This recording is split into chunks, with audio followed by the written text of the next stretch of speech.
Mesdames, Messieurs, bonjour. Radio d'information en ligne, Immigration FM essentiellement dédiée à la promotion de l'immigration francophone et anglophone au Canada et l'intégration multiculturelle et interculturelle des nouveaux arrivants.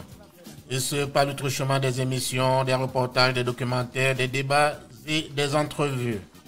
En effet, notre objectif est de faciliter la compréhension par l'information, la sensibilisation et la vulgarisation des détails et des procédures, des programmes d'immigration et d'établissement en faisant intervenir différents acteurs. Avec un vaste auditoire, Immigration FM ambitionne d'être un promoteur de l'immigration francophone au Canada et un vecteur d'intégration culturelle pour les nouveaux arrivants. Dans le cadre de notre émission hebdomadaire de ce vendredi 22 mars, nous recevons Madame Penda Diop. Elle est membre du collectif Québec Réunifié et femme d'affaires au Canada depuis bientôt 10 ans. Son conjoint est désormais à ses côtés grâce à un visa visiteur. La procédure de parrainage toujours étouffée. Naturellement, vos questions seront les bienvenues par le numéro WhatsApp dont le numéro est affiché au bas de l'écran ou sur notre page Facebook.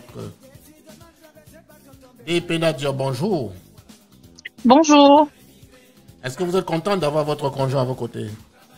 Oh oui, c'est une joie inexplicable. Et comment se sent-il? Un peu dépaysé, mais ça va. Ça le rend aussi heureux d'être à mes côtés. Des fois, on se regarde et on se dit enfin. Donc, ça va. Nous savons qu'il nous reste un long chemin, mais ça va. C'est pas pire.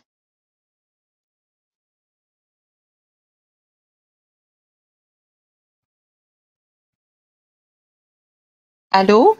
Oui, allô? Vous m'entendez? Est-ce qu'il réussit son intégration? Pardon? Est-ce que votre conjoint réussit son intégration?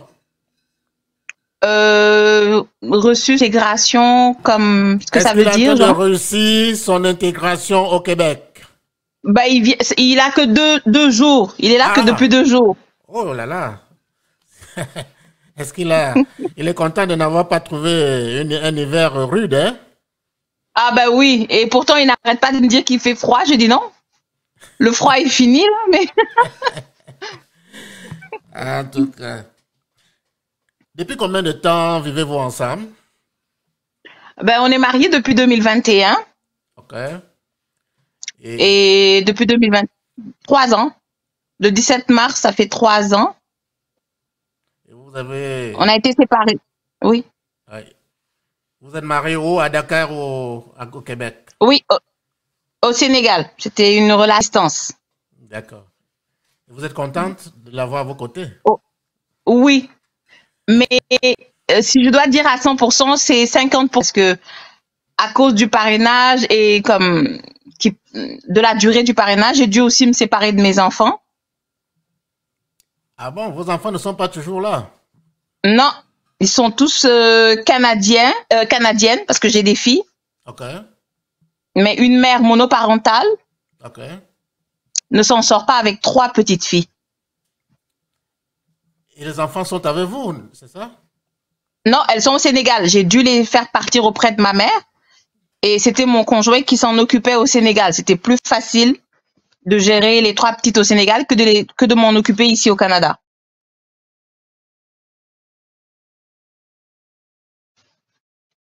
Je vous entends plus.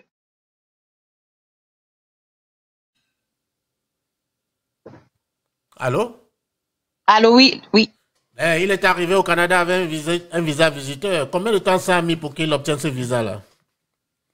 Ça a pris 23 jours. Oh, c'est quand même rapide, hein? Oui, mais j'ai d'abord attendu d'avoir l'accusé de réception, la biométrie faite, visite médicale favorable et le CSQ. Ok. J'ai attendu d'avoir tous ces documents et j'ai lancé la demande. Et la procédure allait très vite, là? Oui, avec une lettre d'explication et des preuves de fond. Et aussi, surtout, je pense que ce qui a le plus marché, c'est la preuve de son retour au Sénégal. Ok. Il devait démontrer qu'il doit retourner dans son pays d'origine à la fin de son séjour. C'est ça? Oui, une fille, parce que il est le seul responsable des 3 petites filles au Sénégal. Ok. Lui et ma mère. Donc, j'ai dû prouver par des factures de paiement de scolarité. Et voilà. Donc, je pense Madame que Diop, c'est à cause de ça que ça a marché. est-ce qu'on Oui. peut dire que vous êtes chanceuse quand on sait que certains membres du collectif à l'instar de Madame Cindy Fiata a essuyé à plusieurs reprises le refus de visa visiteur à son conjoint malgré l'intervention d'un député? Oh oui. Oh oui. Oui. C'est la chance. Ah oui, vous êtes chanceuse, hein? Oui, mais j'ai eu 2 refus auparavant. Ah oui? Oui. Et quels étaient les Et le motifs? mot, c'était toujours qu'ils n'étaient pas satisfaits de son retour au Sénégal. Cette fois-ci, vous avez corsé le dossier en prouvant que non, il va retourner au Oh Sénégal. oui. C'est ça. Je les ai mis, je les ai pas laissé le choix, en fait. Et la procédure de parrainage de votre conjoint, où en est-on? En cours. L'admissibilité, pas encore commencé. Antécédent, en cours. Et j'ai reçu mon CSQ depuis le 8 janvier. 2024? Oui. Ouais. Et ça fait combien de temps que vous êtes dans la procédure de parrainage? Depuis août 2023. Et c'est pas long ça, donc vous avez encore une marge de manœuvre. J'avais d'abord, c'était la première fois, c'était en 2022, c'était décembre 2022. Mais bon, il y avait un petit problème au niveau de son extrait de naissance. Oui, Et le dossier m'a été renvoyé. d'accord. J'ai encore rempli le formulaire en ligne et tout. Ok. Ils me l'ont encore retourné, soi-disant qu'il n'y avait pas le casier judiciaire, alors j'avais bel et bien mis le casier judiciaire. Donc c'est à partir du 13 août 2023 que ça a été satisfaisable de leur côté. Et voilà. Donc votre dossier est en bonne voie, c'est ça? Oui. Je pense qu'une fois qu'on reçoit le CSQ, il reste plus grand-chose. Donc vous ne craignez pas comme les autres d'attendre 3 ans pour voir votre procédure de parrainage aboutir? Si, c'est ça mon inquiétude. Je sais que ça va. Raison pour laquelle j'ai dû faire une demande de PTO. Ok, de permis de travail ouvert. Ok. C'est ça, qui pourrait peut-être nous permettre l'intégration de monsieur, qu'il puisse faire une formation, je sais pas où travailler. Et comme ça, moi, je pourrais faire revenir mes enfants. Donc, je sais que le calvaire n'est pas encore fini. Madame Diop, comment vous pouvez expliquer que dans les autres provinces du Canada, le délai de traitement des procédures de parrainage est de 12 mois et au Québec, ça prend 48 mois quand même, hein? C'est inhumain. Je connais une amie qui est au Nouveau-Brunswick. Ça lui a pris 8 mois. Ok. Donc, c'est inhumain. C'est douloureux. J'ai eu même à avoir une grossesse. Monsieur n'était pas là. Je l'ai vécu un peu difficilement. Le stress, un avortement en cours avec un mari qui n'a jamais eu d'enfant. Donc, je vous laisse imaginer un peu la douleur. D'accord. Donc, j'ai subi. J'étais même obligée d'aller voir un médecin pour lui expliquer le stress, l'anxiété que je vivais parce qu'il m'arrivait de rester comme des nuits où je dormais pas. Même avec des médicaments, je n'arrivais toujours pas à dormir. Je sentais comment vous l'expliquer, j'avais tout le temps le cœur qui battait,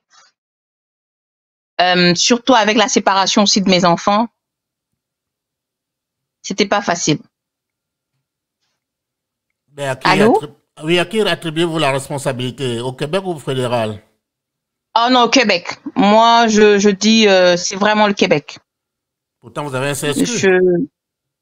Même si j'ai le CSQ, j'ai même appelé le fédéral parce que mon dossier, malgré qu'il est dans le système, moi, j'arrive pas à le suivre sur le tracking.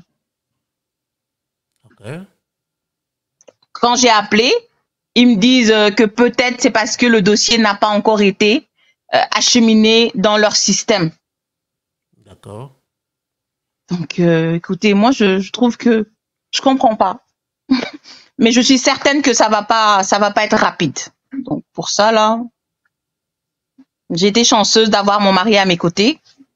Mais je sais que pour la résidence, ça va vraiment prendre du temps. Qu'est-ce que vous reprochez concrètement au Québec? Ben, je leur reproche beaucoup de choses. Parce qu'à cause d'eux, je suis séparée de mes filles. Okay. Des petites filles. Les jumelles ont 7 ans, la plus petite a 4 ans. Elles ont toujours été habituées à être avec maman. Du coup, un bon matin, j'arrive plus à m'en sortir parce que mélanger le boulot, emmener les enfants à la garderie, c'est pas facile. Les filles de 7 ans, c'était l'école. La plus petite, c'était la garderie. Donc, j'étais toute seule, je pouvais pas m'en sortir. Donc, je reproche vraiment au Québec de m'avoir séparée de mes enfants. Et voilà. Donc, pour le moment, c'est un peu douloureux parce que j'aurais voulu être avec ma famille, mon mari et mes enfants. Mais je sais que c'est pas... Il me reste un long chemin. Tout à fait. Selon les statistiques de votre collectif, c'est environ 38 400 Québécois qui sont en attente de retrouver leurs proches, alors que le gouvernement légal n'accepte que d'en recevoir qu'un maximum de 10 600 par année. Est-ce normal selon vous? Ben non, je vous l'ai dit, c'est inhumain. Rester 4 ans ou 3 ans séparés d'un conjoint ou d'une épouse ou des enfants. Moi, je trouve que c'est des personnes... il m'est arrivé un jour, j'ai dit, est-ce que... comment ça s'appelle? Madame Fréchette, c'est ça? Madame Christine Fréchette, ouais. C'est ça. Je me suis posé la question, je dis, est-ce qu'elle est en couple? Est-ce qu'elle a des enfants? Est-ce que c'est inhumain? Pourtant, elle dit qu'elle est sensible à vos problèmes de parrainage. Oh non, non, non, non. Moi, je trouve que non. Elle le dit pour avoir un peu de compassion, mais je peux vous le dire, hein. Moi, si je l'ai même dit, je suis même prête à faire la prison parce que c'est sûr que si je la vois comment dirais-je, visuellement face à moi, je ne vais pas me retenir. Je vais vraiment lui sortir toute l'amertume que je ressens, surtout du fait de me séparer de mes enfants et aussi d'avoir perdu une grossesse. Ça, je peux pas non. Je sais que je ferai la prison. Mais Madame Diop, est-ce que vous croyez que Madame Fréchette a les coudées franches pour pouvoir résoudre ce problème-là? Pour dire vrai, moi, je pense qu'elle ne va pas lever un pouce. Elle va rien faire. Si elle voulait le faire, elle n'allait pas attendre qu'on lui envoie une mise en demeure. D'accord.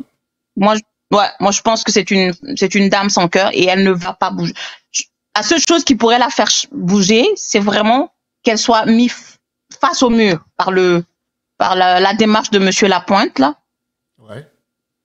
Sinon, c'est une dame de fer. Moi, rien qu'à voir comment dirais-je, sa façon de faire, de se prononcer sur le cadre des regroupements familial, c'est une dame de fer. Elle va pas changer d'avis ni nous aider. Non. Mais il semble qu'il n'y a que le cas de regroupement familial, la catégorie d'immigration regroupement familial qui fait problème. Apparemment, d'autres catégories n'ont pas de problème. Pourquoi, selon vous? Non, comme par exemple, regardez le cas des visas étudiants. Ouais. C'est une catastrophe. Le cas aussi des visas visiteurs qui sont pas rentrés, qui n'ont pas eu le visa visiteur en parrainage. Mais il y a eu un monde fou qui est rentré. Et moi, je comprends. J'ai un petit hic aussi que je me pose. Il parle de problèmes de logement. Mais toutes les personnes qui sont en parrainage, mais nous sommes déjà logés. Ouais. Nous avons des appartements. Moi, par exemple, j'ai un 5,5. C'est un paradoxe, hein? Ben oui, donc des fois, moi, je me dis, il joue avec nos sentiments, il joue avec nos nerfs. C'est tout. La responsabilité au fédéral ou au provincial, vous l'avez dit, vous engagez la responsabilité du fédéral ou bien du gouvernement québécois? Allô? Je dis c'est Québec. Le fédéral, non. M. Miller a essayé de parler avec Madame Fréchette. Il a tenté quelque chose là. Et le 15 mars, il y a eu une rencontre au sommet entre le Premier ministre du fédéral, M. Justin Trudeau, et celui du Québec, M. François Legault. Et qu'attendiez-vous à l'issue de cette rencontre? Oh, moi, je m'attendais à ce que M. Trudeau parle ouvertement de la discussion qu'il a eue concernant l'immigration, surtout du côté regroupement familial. Mais je pense que, est-ce qu'ils en ont parlé? Vous avez été déçu, c'est ça? Ah ouais, moi je m'attendais vraiment à ce que M. Trudeau prononce même si c'est 3 petites phrases pour dire que il est au courant des souffrances des maris, des époux et voilà, des mères et des pères qui attendent leurs enfants aussi. Donc moi là, je suis pour être honnête, moi je pense que ça va pas changer d'ici quelques mois là. Non. Mais vous êtes fataliste là. Ah écoutez, quand on voit les choses, quand on voit quelque chose qui doit aboutir, qui doit changer, mais ça va commencer. Il y a combien de demandes là qui sont en attente? 38 40 000. 40 000 environ. Combien? Ouais. 40 000 Ah environ. Oui. Ouais. Vous pensez qu'ils peuvent faire rentrer 40 000 personnes en une année? Non. Non. Madame Diop, Donc, nous allons souffler en musique le temps de prendre une petite pause et nous revenons. D'accord, merci. Mon grand-père avait raison. Quand il me répétait toujours que mon fils, écoutez-moi bien, c'est très...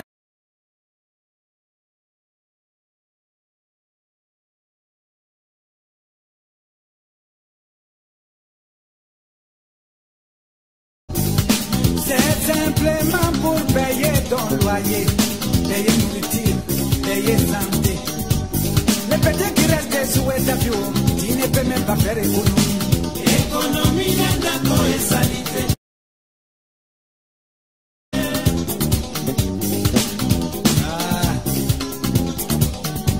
Travailler c'est trop dur, mais voler c'est pas bon. Demander la charité, c'est quelque chose qu'il ne faut pas faire. Alors qu'est-ce qu'il faut faire? Il faut travailler. Manjunga, donnez-moi un whisky avant de mourir.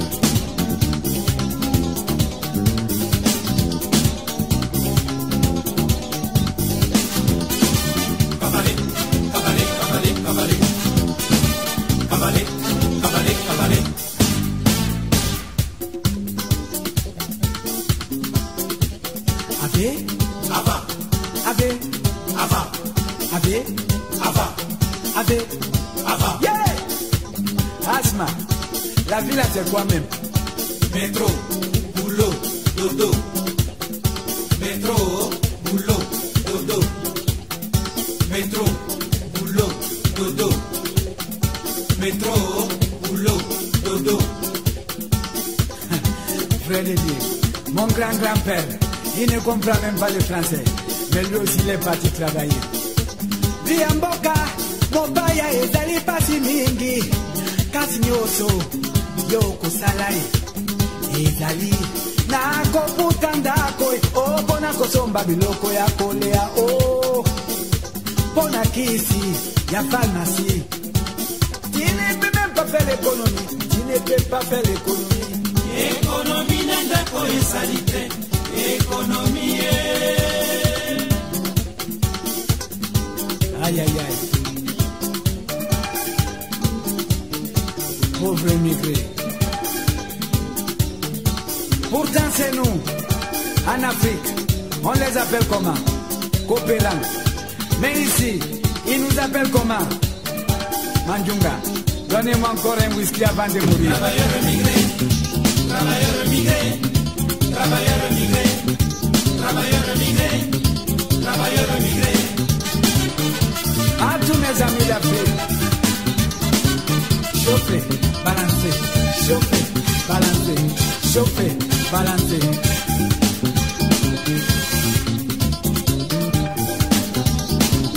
Owani, Owani, local in the way. Owani, local in the way.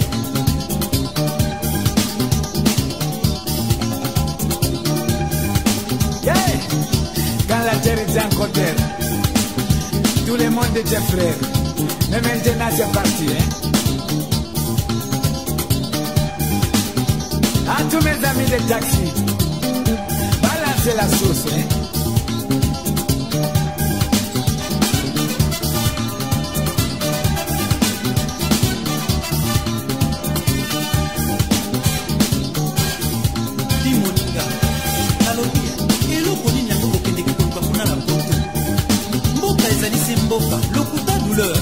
Mais bien sûr, Toboite, Toyaka wana koluka nguda.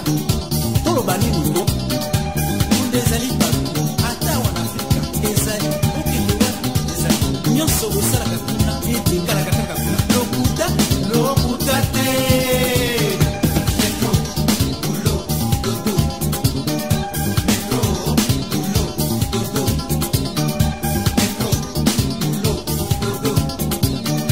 Metro, bulo, dodo. Metro, bulo, dodo. Metro,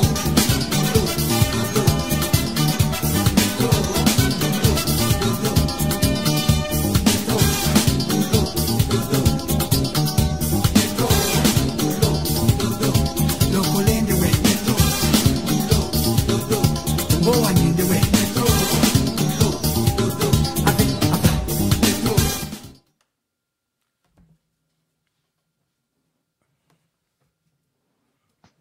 Bonjour Madame Diop, nous vous recevons aujourd'hui dans le cadre de notre émission hebdomadaire qui se tient tous les samedis.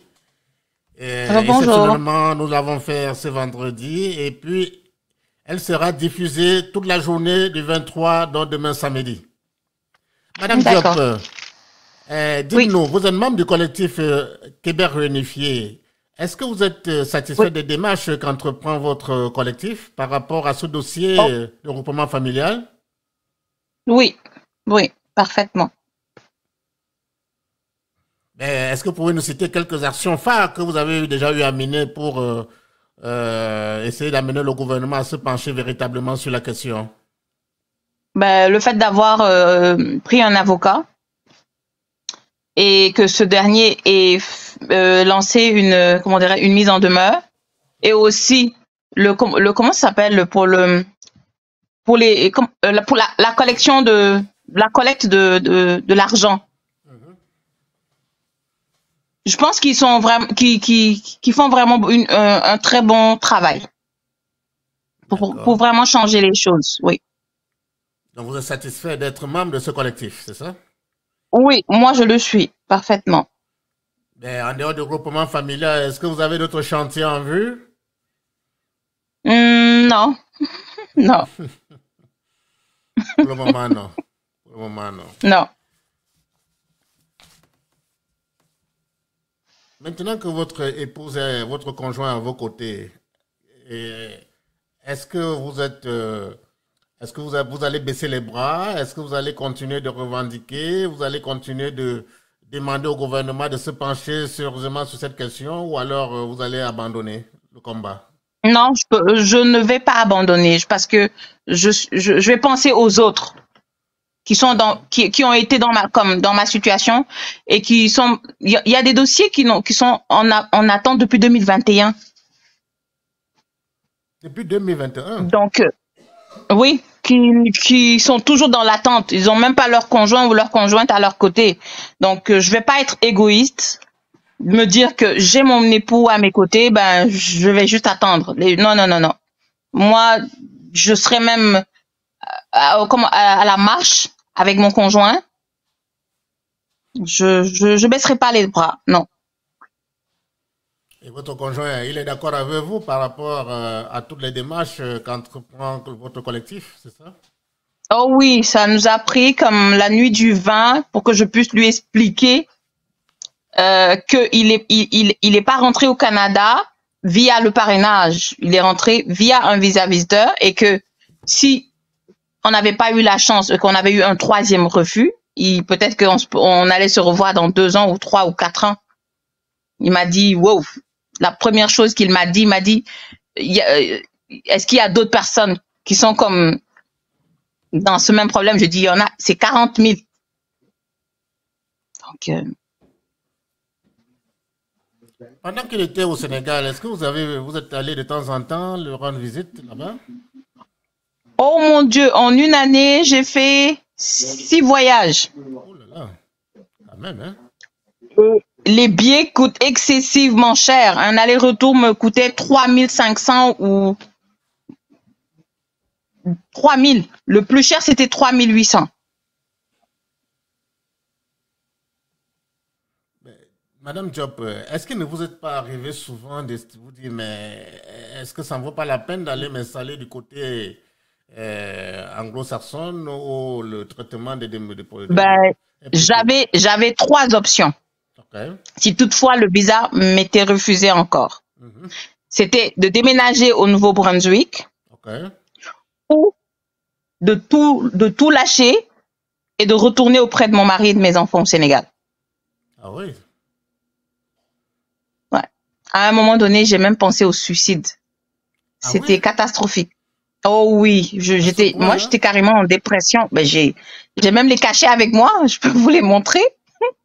Ah oui? J'étais, ouais, parce que mes enfants étaient loin de moi au Sénégal. J'allais travailler. Non, j'ai vécu un moment vraiment très difficile à cause de ce fichu quota là. Excusez-moi du terme. Donc, ouais, j'ai subi. Au point de penser au suicide, c'est ça? Oh oui, oh oui, oh oui. Je pense qu'il y a les enregistrements téléphoniques du service 811 quand j'avais appelé. Là, mais Dieu merci, je suis tombée sur une très gentille Québécoise, une très bonne dame Ok. qui faisait même plus que son travail, qui avait pris mon numéro personnel et qui m'appelait. Ouais, qui n'arrêtait pas de me dire, écoutez, vous avez la chance d'avoir des jumelles Mhm. et pensez à vos filles. Donc, c'est là que j'avais décidé, là. Si ça ne marchait pas, c'est soit le Nouveau-Brunswick ou moi je quitte définitivement le Canada. Et depuis que votre mari est à vos côtés, vous avez abandonné cette piste de Nouveau-Brunswick ou bien vous y êtes toujours? Oui, pour le moment, oui. Là, mon combat, c'est d'attendre son permis de travail ouvert, Ok. de lui faire une formation pour qu'il puisse travailler. Et là, après, je pars récupérer mes filles, je les ramène. D'accord. Oui. Un début de solution, hein? Oh oui, on n'a pas le choix avec le Québec. Madame Diop, vous êtes aussi femme d'affaires. Depuis quand faites-vous des affaires au Canada? Oh, depuis 2016. Affaires? Ouais. Je suis aussi préposée aux bénéficiaires. Ah, d'accord. D'accord. Je me suis donnée pendant le Covid.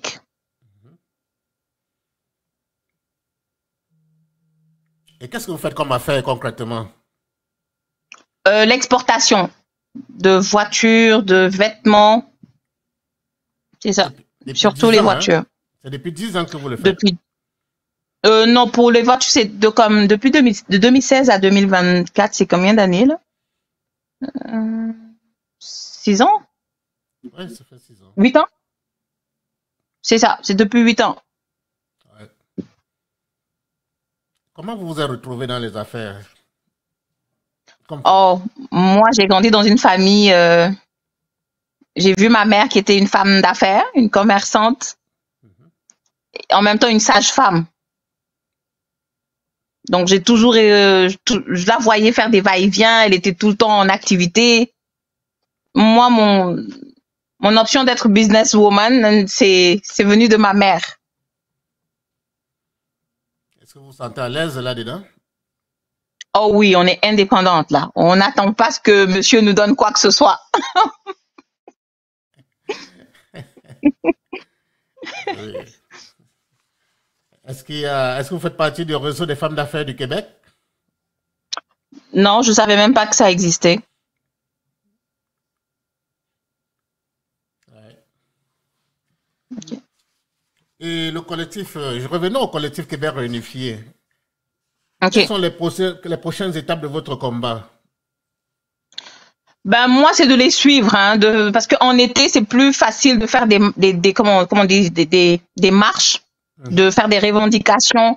Et moi, je trouve qu'il faut vraiment qu'on force là, parce que je pense qu'ils ne veulent pas nous écouter. Il faut vraiment qu'on pousse le bouchon à fond. Par exemple? Même si, comme faire des grèves au niveau de nos boulots respectifs. Parce que je crois qu'il y en a un qui est un médecin. Oui. Imaginez-vous s'il fait une grève de... Mais voilà, imaginez-vous s'il veut plus rien faire comme travail pendant un bon moment, ça va chambouler quelque chose là. Je Ouais, pense. que tout. Et puis d'autres actions, Ah, par exemple, vous allez cesser de mener vos affaires pour amener le gouvernement à se pencher sérieusement sur cette affaire de regroupement familial. ben, pas mes affaires, ce serait plus du côté préposé, parce que c'est un métier qui est vraiment demandé. Ouais. Moi, je me suis donné corps et âme. J'ai eu à travailler hors de la région du Québec. Hein. Je suis allée en Chibougamau, je suis allée en Gaspésie.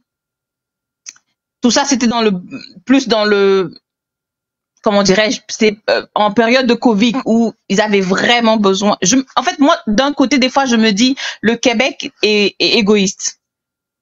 Il n'aide pas les personnes qui aident le Québec à développer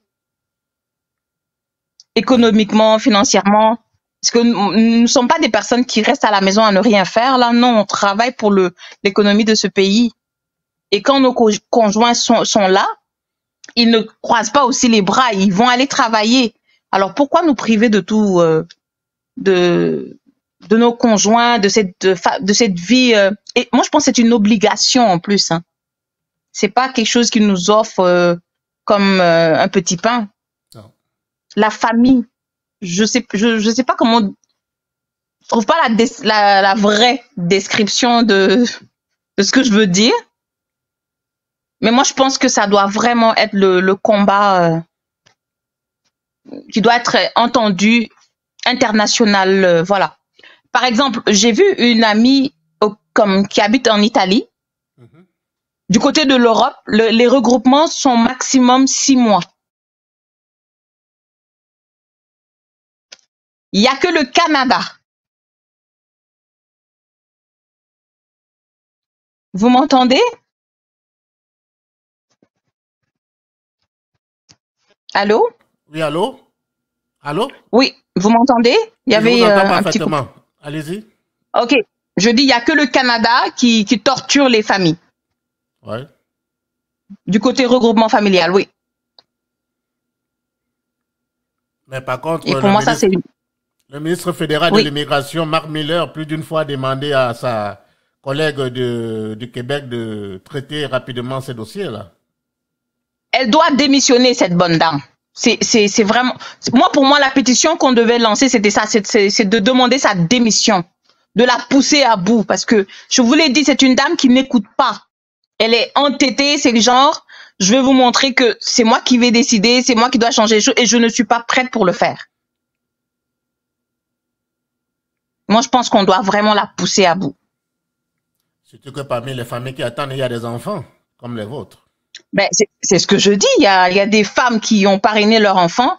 Je crois qu'il y a un couple qui est séparé de ses enfants depuis la naissance. Écoutez, c'est inhumain. Ce que je vous dis, si je pouvais trouver un autre mot plus fort que être une personne sans cœur, ben, écoutez, moi, Madame Fréchette, je me pose la question à savoir si elle a un cœur. C'est pas un être humain, cette dame-là, non. Elle est insensible à la douleur. Peut-être qu'il y a même des cas qu'on n'est pas au courant, parce que moi, par exemple, si j'étais pas tombée sur cette bonne dame, écoutez, moi, j'étais à 2 doigts de commettre une catastrophe, là. Ouais. Je travaillais plus. J'étais en mode dépression totale. Et c'est à ce moment que mon diabète a été, comment dirais-je, maltraité parce que je prenais plus mes médicaments, je mangeais ce que je voulais.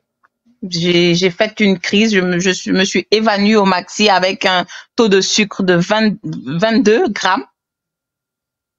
Écoutez, moi, j'étais vraiment à 2 doigts d'y rester là. C'est après que mon mari m'a dit, écoute, est-ce que ça vaut la peine? On a encore le choix, tu peux revenir. Mais je me sentais un peu, comme j'aime mon travail, je me disais, non, je peux pas démissionner. En fait, moi, je pensais plus aux autres qu'à ma personne. Mais c'est quand ma petite fille m'a dit, maman, on rentre quand? J'ai dit, écoute, là, il est temps que soit je démissionne, je rentre au Sénégal ou je change de région. Mais avant ça, je vais tenter une dernière chance. Je vais faire la demande de visa. Et par la grâce de Dieu, ça a marché. Ouais, si je comprends bien, cette situation a souvent impacté sur votre travail de préposé aux bénéficiaires, c'est ça? Oh oui, j'ai été en arrêt de travail. Oh oui, négativement. Ça, pour être honnête, je vous le dis. J'avais même plus le goût de continuer ou bien d'aider. Là, non. Moi, tout ce que je voulais, c'était vraiment ma famille à mes côtés. Est-ce que vous connaissez d'autres personnes qui se trouvent dans la même situation que vous et qui menacent, par exemple, de se suicider? Non, pour le suicide, non, mais je connais 3 personnes qui ont fait le parrainage. Ils sont séparés de leur femme et de leur nouveau-né. Il y en a un que sa femme a accouché. Le garçon a maintenant 2 ans. Il connaît son papa via WhatsApp. C'est tout. Mais il n'a pas encore vu. Et lui, il n'est pas en train de partir au Sénégal. Parce que les billets coûtent excessivement cher et il prend soin de sa femme et de son enfant. C'est terrible. Madame Diop, un message pour toutes ces familles qui attendent la réunification de leur famille. Est-ce que vous avez un message à leur adresser? Message fort surtout parce que j'ai été témoin aussi d'une séparation. Parce que le couple, la distance était comme difficile, ils ne pouvaient plus se comprendre. Ils ont dû divorcer. Et tout ça à cause de quoi? À cause de ce quota et de ce parrainage long. Donc moi, le message que je peux faire passer aux autres qui ont été dans ma situation, c'est de ne pas lâcher, d'être plus fort, d'avoir une compréhension, de communiquer. Et surtout de ne pas lâcher. Non. Ouais.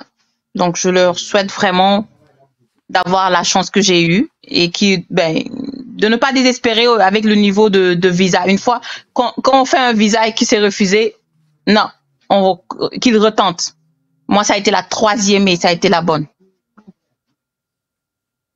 Donc vous avez espoir malgré tout? Je garde espoir parce que je sais que Monsieur Miller, lui, nous écoute. Lui, il sent notre douleur. Et j'ai foi aussi en Monsieur Trudeau. C'est juste que si on a plus la possibilité de se faire entendre, de manifester, de vraiment pousser le bouchon, je pense que ils vont nous envoyer un bateau de sauvetage. Vous avez plus confiance qu'au fédéral? Vous avez plus confiance au fédéral, pas au Québec? Oui. Moi, le fédéral, je dis oui, parce que M. Miller, comme la dernière fois, il a même proposé à ce qu'on commence à délivrer les résidences aux personnes qui ont eu le CSQ. C'est quelque chose. C'est quelque chose. Mais je sais que la sans cœur va bloquer les CSQ. Vous croyez Dieu comme fait que c'était le problème, c'est ça? Oh oui, je vous le dis, là, moi je donnerais ma main à couper que c'est elle le problème. Elle et son premier ministre. Ça va être difficile à le prononcer, mais je pense que c'est des personnes racistes, excusez-moi du terme, parce que c'est comme s'ils ne veulent pas que les Québécois aillent trouver l'amour ailleurs. Ils veulent qu'on reste au Canada, au Québec, et qu'on trouve nos conjoints québécois ou québécoises, je sais pas. Non, l'amour n'a pas de frontières. Madame Diop, est-ce qu'il n'y a pas une crainte que le Québec se vide par rapport à cette situation pour aller, par exemple, dans d'autres provinces? Ben, écoutez, moi, je me dis qu'ils vont pas aussi se laisser faire. Hein. Ouais, j'ai cette crainte. J'ai cette crainte. Merci beaucoup, Madame Diop, d'avoir accepté notre invitation. Nous disons également merci à notre partenaire, le collectif Québec Réunifié, pour son esprit de veille. C'est ici que prend fin notre émission, Madame Diop. Merci. Et cette émission a été présentée par votre humble serviteur Norbert Gantechana, journaliste et consultant réglementaire d'immigration canadienne, en collaboration avec la journaliste Fanny Matop, notre spécialiste des réseaux sociaux et notre technicien Alain Zigui, tous depuis le Cameroun. Merci madame, merci encore madame Diop et à la prochaine. Passez une agréable journée. Au revoir. Merci. Chose qu'il ne faut pas faire. Alors qu'est-ce qu'il faut faire? Il faut travailler.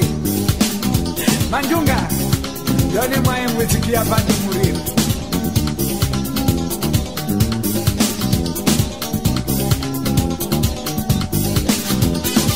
Cavalé, cavalé, cavalé, cavalé. Cavalé, cavalé, cavalé.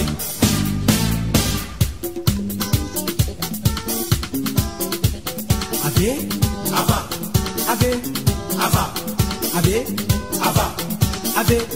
ava. Yeah! Asma, la vie là c'est quoi même?